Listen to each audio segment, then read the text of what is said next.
Selamat siang, salam sejahtera untuk kita semuanya.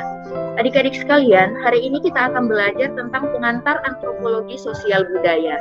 Nah, sebelumnya, mungkin ada yang sudah tahu apa yang dimaksud dengan ilmu antropologi. Antropologi itu bukan disiplin ilmu yang terbentuk dari cara berpikir para cendekiawan. Dia terbentuk dari kehidupan keseharian yang dimulai dari berbagai fase. Nah, antropologi dari bahasa Yunani yang berarti dalam bahasa Yunani dikatakan bahwa antropologi ialah anthropos. Anthros artinya manusia dan logos ilmu. Jadi antropologi adalah ilmu yang mempelajari manusia baik itu secara biologis maupun sebagai makhluk sosial. Ada berbagai macam antropologi menurut para ahli. Salah satunya ialah menurut Puncaraningrat, di mana ia mengatakan bahwa antropologi adalah ilmu yang mempelajari umat manusia pada umumnya dengan mempelajari berbagai warna, bentuk fisik masyarakat, serta kebudayaan yang dihasilkan. William Haviland mengatakan bahwa antropologi adalah studi mengenai umat manusia yang berusaha menyusun generalisasi yang bermanfaat tentang manusia dan perilakunya, serta untuk memperoleh pengertian yang lengkap tentang keragaman manusia. Jadi dari semua pengertian tersebut dapat dipahami bahwa antropologi adalah ilmu yang mempelajari manusia dari segi keragaman fisik, serta kebudayaan, cara-cara berperilaku, tradisi-tradisi, dan nilai-nilai yang dihasilkan sehingga setiap manusia yang satu sama lainnya berbeda-beda. Oke, jadi sehingga setiap manusia yang satu lainnya itu berbeda-beda. Jadi antropologi mempelajari seluk-beluk yang terjadi di dalam kehidupan manusia pada masa dahulu hingga masa sekarang, sehingga fenomena yang terjadi di tengah kehidupan kultural masyarakat. Nah, manusia dalam kebudayaannya sebagai individu maupun masyarakat, suku bangsa, kebudayaan dan perilakunya merupakan objek antropologi. Nah, jadi fokus antropologi ialah manusia dan kebudayaannya, di mana antropologi itu mempelajari manusia dalam bermasyarakat, bersuku bangsa, berperilaku, berkebudayaan, dan peradaban. Jadi secara antropologi, manusia ditinjau dari dua segi. Artinya, manusia sebagai makhluk biologi dan manusia sebagai makhluk sosial budaya. Oke? Tadi saya sudah jelaskan bahwa antropologi tidak hadir dari filsafat ilmu. Artinya dia tidak hadir bahwa antropologi bukanlah disiplin ilmu yang terbentuk dari cara berpikir para cendekiawan ilmuwan. Ia terbentuk dari kehidupan keseharian yang dimulai dari berbagai fase. Nah, perkembangan antropologi di fase pertama, yaitu etnografi awal. Jadi, di mana bangsa Eropa merasa dirinya bahwa ia memiliki kebudayaan yang tinggi. Mereka sudah berpakaian bagus, teknologi, kebutuhan primer, dan pangannya pun sudah terpenuhi. Mulai juga pada tempat tinggalnya sudah sangatlah jauh. Mulai makanannya ya sudah higienis ya, kemudian dari tingkat makanannya juga sudah sangat elit. Juga dari sisi teknologinya pun sudah maju. Mereka sudah memakai fasilitas teknologi seperti kereta uap. Jadi di fase pertama itu orang Eropa mulai berwisata menuju ke Afrika. Ternyata sesampainya di Afrika, ia menemukan sebuah kelompok manusia yang jauh dari kebudayaan mereka. Jadi cara hidupnya berbeda, cara pakaiannya pun berbeda.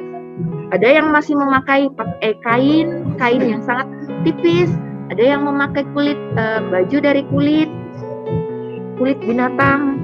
Jadi sehingga ia masih terkesan tidak fashionable, artinya masih sangat kuno.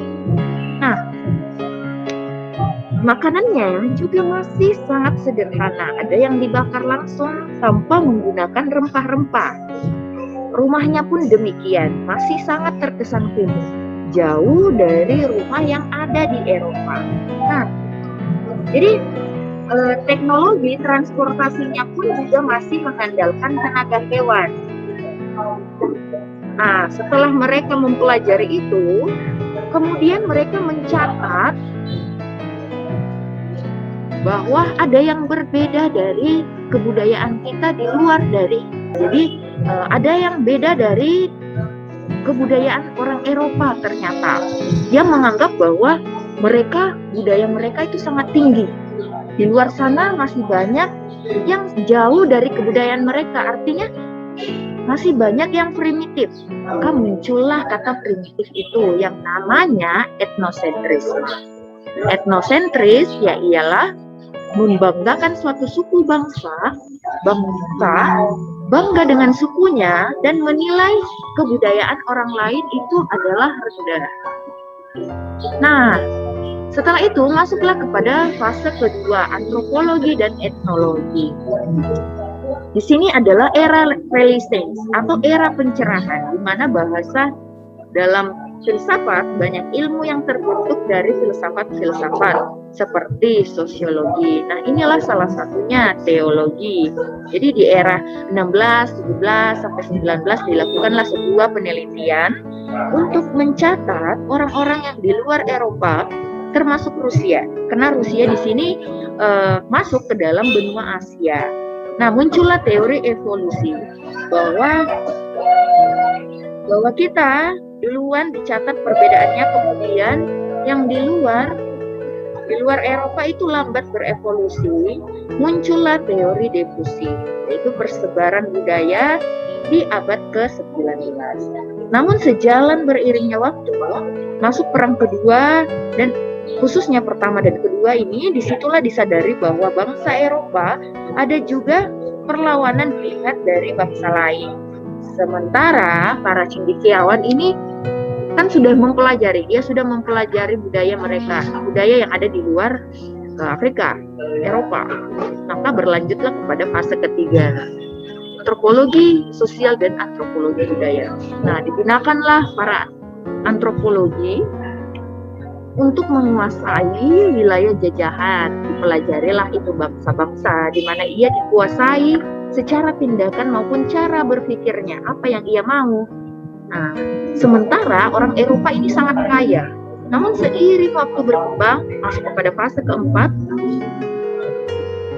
studi kajiannya akhirnya disadari bahwa ternyata antropologi ini justru ilmu yang melihat keberagaman budaya dan bagaimana keberagaman itu bisa menyatu di dalam suatu kehidupan.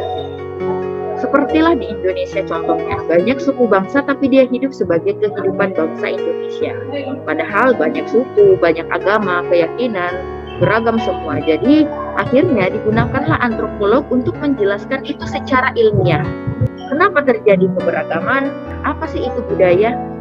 Nah, artinya banyak budaya yang orang hidup di dalam suatu tatanan kehidupan. Hubungan antropologi dengan ilmu lainnya, ada antropologi dengan ilmu eksakta, ada antropologi dan ilmu sosial humaniora. Manusia dan kebudayaannya.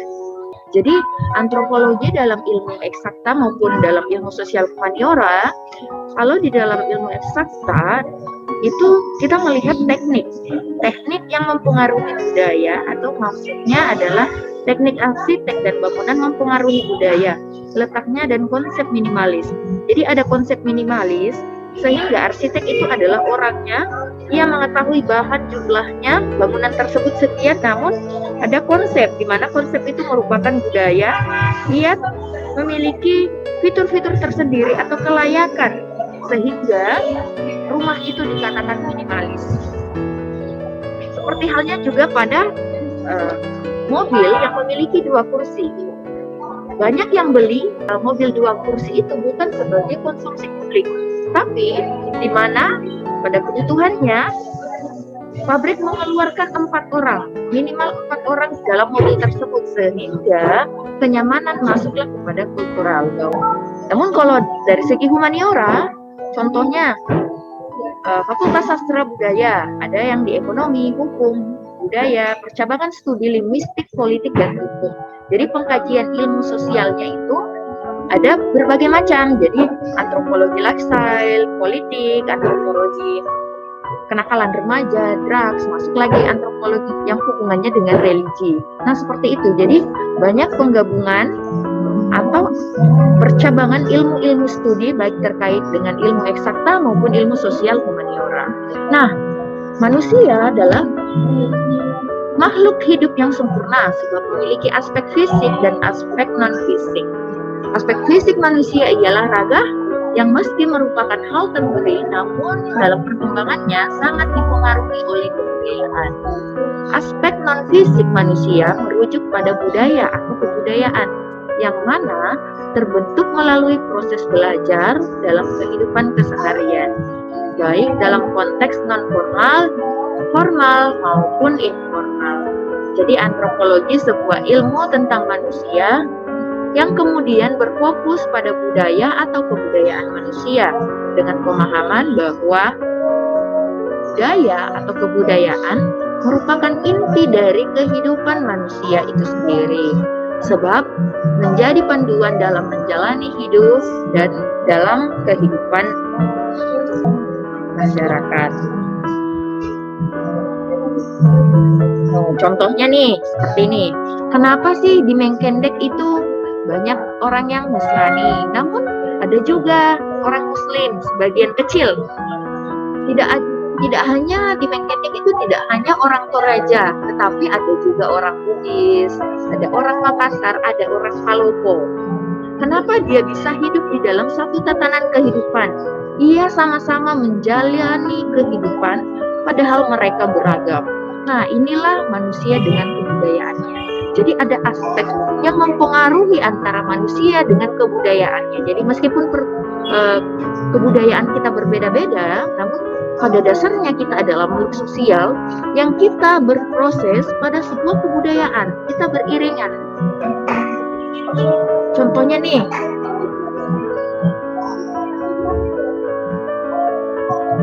jadi dalam antropologi, dalam keseharian kita harus mengerti bahwa kita harus menerima keadaan teman kita, kebudayaan teman kita. Maka saya tidak boleh merusaknya karena itu sebuah pandangan budayanya. Contohnya nih, mungkin ada yang orang Palu, ia tidak suka memakan papillon. Orang Toraja suka makan papillon. Nah, tapi kalau Andre yang suka makan papillon, terus mungkin Reinhard yang tidak suka atau Dian yang tidak suka, Andre nggak boleh merusak pandangan budayanya Dian. Tapi kalian harus memahami bahwa inilah teman saya. Masuklah perbedaan suku bangsa, ya, perbedaan dalam religi, keyakinan, komunitas, dan cara berpikir bagaimana ia menyatu dalam sebuah kepentingan bersama, meskipun mereka pada dasarnya berbeda. Nah, ini tadi fase ke-1, fase ke-2, dan fase ke-3. Tadi sudah saya jelaskan bahwa bangsa Eropa menuliskan sebuah perjalanan laporannya untuk berkunjung ke bangsa non-Eropa. Terus ia melihat di situ, jadi muncullah kata primitif. Ya, ia tuliskan dalam catatan-catatan yang diistilahkan sebagai catatan etnografi. Nah, masuk pada fase kedua, antropologi dan etnologi, yaitu terjadi Renaissance atau masa pencerahan.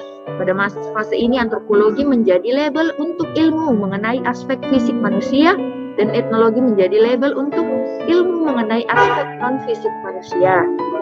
Masuk kepada fase ketiga, antropologi sosial dan antropologi budaya. Jadi fase ketiga ini pada abad awal ke-20 hingga tahun 1980-an. Jadi fase ini antropologi menjadi label untuk mengenai kedua aspek manusia, yang mana cara spesifik di Eropa dilabelkan sebagai antropologi sosial dan di Amerika dilabelkan sebagai antropologi budaya. Sedangkan aspek fisik manusia dilabelkan sebagai antropologi fisik. Nah, antropologi terapan fase keempat terjadi pada tahun 1980-an hingga 90-an. Fase ini pengetahuan antropologi diterapkan untuk kepentingan pemberdayaan masyarakat. Nah, mulailah itu pemberdayaan perempuan, ya seperti itu. terus membuat komunitas-komunitas UMKM, terus masuk lagi kepada antropologi publik. Antropologi publik ini terjadi pada tahun 90-an hingga kini.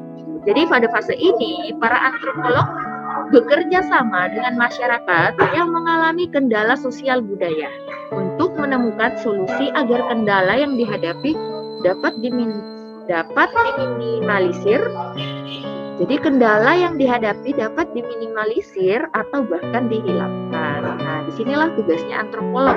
Jadi antropologi ilmu yang mempelajari manusia dan kebudayaannya, antropolog adalah orangnya. Jadi dia yang turun langsung ke lapangan untuk melihat fenomena yang sedang terjadi di masyarakat. Antropologi dan ilmu eksakta, hubungannya antropologi. Jadi dengan menjadikan budaya sebagai fokus studi, antropologi sosial budaya memiliki kaitan dengan keilmuan eksakta, utamanya ilmu kedokteran dan ilmu teknik. Berkenaan dengan ilmu kedokteran, kebudayaan sebagai panduan hidup dan berkehidupan menjadi sebuah penyebab penyakit, baik penyakit medis, utamanya penyakit yang disebabkan bakteri, maupun penyakit non-medis seperti penggunaan ilmu hitam. Nah, di sini ya, jadi antropologi dengan ilmu eksakta pada bidang kedokteran.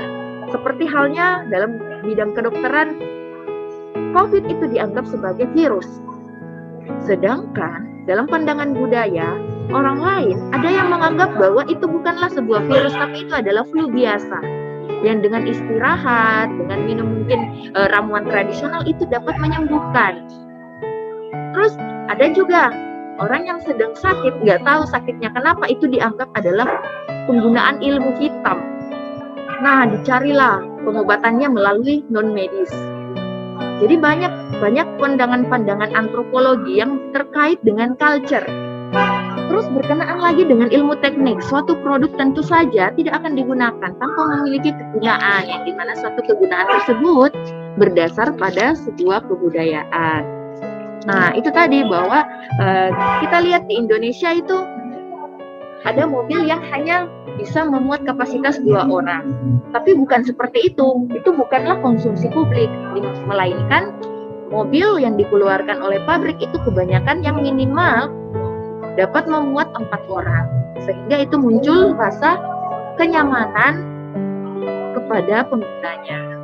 Namun dalam antropologi dan ilmu sosial humaniora, demi menjadikan kebudayaan sebagai fokus studi, antropologi sosial budaya memiliki kaitan dengan keseluruhan keilmuan sosial humaniora. Contohnya, hubungan antropologi sosial budaya dengan keilmuan sosial humaniora yang dimaksud dapat dalam percabangan studi dalam antropologi sosial budaya seperti antropologi linguistik, antropologi agama, politik maupun hukum. Jadi hubungan antropologi sosial budaya dengan keilmuan sosial humaniora juga nampak dalam percabangan studi tentang pengkajian isu-isu sosial seperti antropologi ruang, antropologi gaya hidup, dan antropologi kependudukan. Oke, jadi dari segi budaya, teman-teman, tujuan antropologi itu di mana kita merasa bahwa ada manusia yang berbeda suku bangsa tapi kita hidup dalam satu kesatuan. Contohnya nih dari segi fisik ya, budaya, fisik dan budaya. Cara makan, contohnya nih, cara makan di Bugis maupun di Toraja, entahpun di mana itu menggunakan pengalas. Ada kognitif, ada pikiran, tindakan dilihat dari strata sosial, mungkin karena dia haji, mungkin karena dia pendeta, sehingga ia diberikanlah alas ketika ia datang ke Islam. Dia makan menggunakan tangan. Nah, bagaimana jika di luar negeri orang makan dia tidak pakai tangan, tapi dia pakai sendok, pakai garpu, plus pakai pisau. Kenapa ada pisau? Karena secara budaya di luar negeri itu dingin dibandingkan dengan yang ada di Indonesia. Iklimnya berbeda, sehingga ia membutuhkan daging untuk ia konsumsi. Tapi beda daging di Indonesia dengan beda daging di Barat. Orang Barat tidak memotong dagingnya seperti sate maupun rendang seperti di Indonesia. Dia membentuk dagingnya itu dalam sebuah potongan besar, sehingga kalau mau dimakan dia membutuhkan garpu. Ini pisau, potong sendiri, kamu yang makan sendiri. Namun di Indonesia makanan itu diolah dengan cara dipotong-potong kecil, dibentuklah sate, potongannya rendah juga, sehingga kenapa mesti menggunakan pisau. Nah, itulah kebudayaan seseorang. Jadi di mana lokasi kita itu mempengaruhi budaya kita. Jadi tadi ya ada orang Toraja, ada orang Palopo, ada orang Mamasa, orang Palu, Kalimantan. Nah, itu culture-nya semua berbeda-beda. Sama halnya juga kenapa orang Cina memakai sumpit. Nah, padahal ia makan mie dalam jumlah yang banyak, tapi dia tidak menggunakan nasi. Nah, ia berkuah sehingga ia harus menggunakan sumpit dan kuahnya itu harus mereka seruput. Sehingga ia memerlukan mangkuk untuk memakan piring. Nah, kebiasaan itu mempengaruhi lingkungan alamnya. Oke, cukup sekian. Terima kasih. Jika ada pertanyaan boleh lanjut di chat. Ya, jika ingin bertanya terkait dengan pengantar antropologi. Oke, adik-adik sekalian, cukup sekian. Salam sejahtera untuk kita semuanya. Tuhan memberkati kita semua.